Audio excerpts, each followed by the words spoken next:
and this is not sort of mad patriotism, but especially British comedy, I think, and actually Canadian too. American comedy is fantastic for wisecracking guys, but they're usually the, if you'll excuse my French, I think of like John Belushi in Animal House. Right. Brilliant performance when there's the little folk singer on his guitar. John Belushi just takes the guitar and smashes him over the head with it, and everybody laughs. Now, that's great, but to me, a real comedian would want to play the folk singer. Right. Not the bully. That's all John Belushi was. A brilliant bully, don't get me wrong.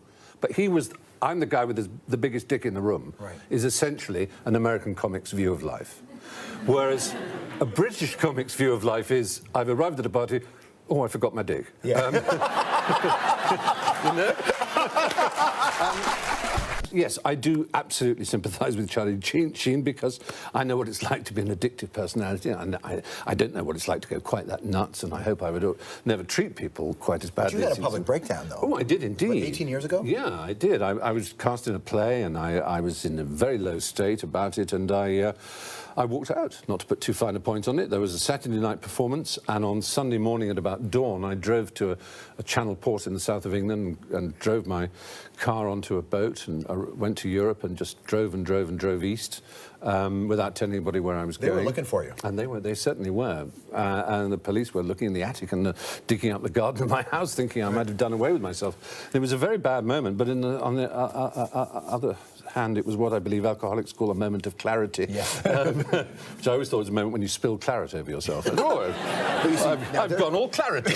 What the hell? But there's a moment when you're with your car and you're waiting to get on the ferry, and you have to make the decision, I'm going to drive onto the ferry or I'm not, because once you're on it. Absolutely. What's going on in your mind there? But, what was going on in my mind was that I couldn't stay. I couldn't be in England. I couldn't be... I had to try and... I mean, I don't know what I thought. I imagined in some fantastic way that I would drive up to the east and north of Germany and cross the border through Schleswig-Holstein into Denmark and go to the north of Denmark and somehow learn Danish and get a big white polo neck pullover and a pipe and sit on rocks and write poems.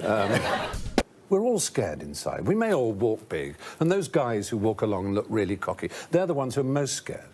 They're deeply scared. We're all, you know, we all think everybody else has got a big club, while we've got a tiny Q-tip behind us, going, that's all I've got.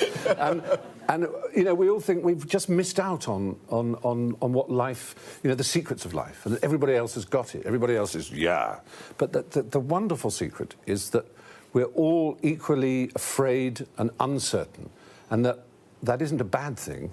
It's a wonderful. The most amazing one was a man I met. Had been a commander in the Royal Navy. In fact, he'd been in charge of the Royal Yacht Britannia, which was the Queen's yacht. And he suffered really, really badly. And at one point, he was in a hospital with light security because he'd been, you know, talking to his people, you know, about the fact that he was considering suicide. He was really, really low. He managed to evade his security people. He walked out into the road in front of a lorry, and his legs were smashed to pieces, and so badly that he had dozens of operations with pins, had them rebroken and rebroken. And it took years to get his legs right so he could walk. And I remember saying to him, my God, the pain you must have been in when you did all these operations. He said, yes.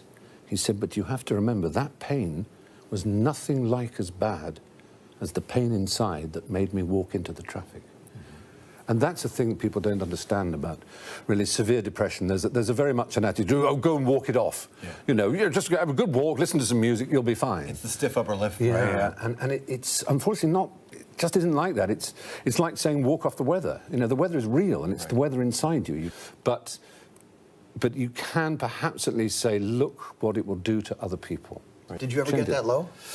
I tried to end my life on a number of occasions. Pre-20s, a couple of times with huge mixture of pills. Fortunately for me, it was such a mixture, and they went together so badly that my brother, who had a bedroom some way away from mine in my parents' house, was awakened by the sound of my projectile vomit.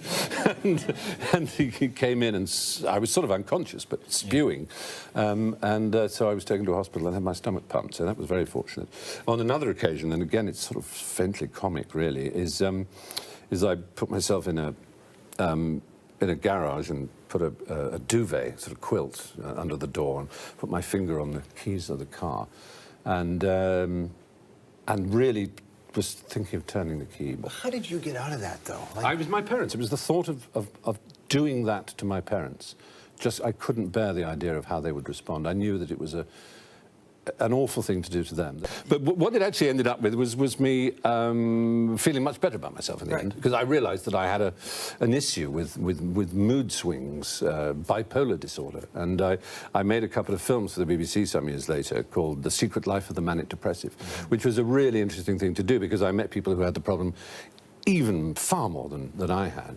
And it made me, extremely grateful for not having, manic depression or bipolar disorder as badly as they did, but also grateful for knowing that that one could make a program about it and try and help alleviate some of the stigma that surrounds mental health issues. I don't know many people, actually, worth knowing, who don't have a mind that sometimes leads them astray. Right. I don't know that sanity, real, sober, sensible sanity, is such a glorious thing. I think most of the world's advances in creativity and invention and in almost anything have been done by little spurts of madness.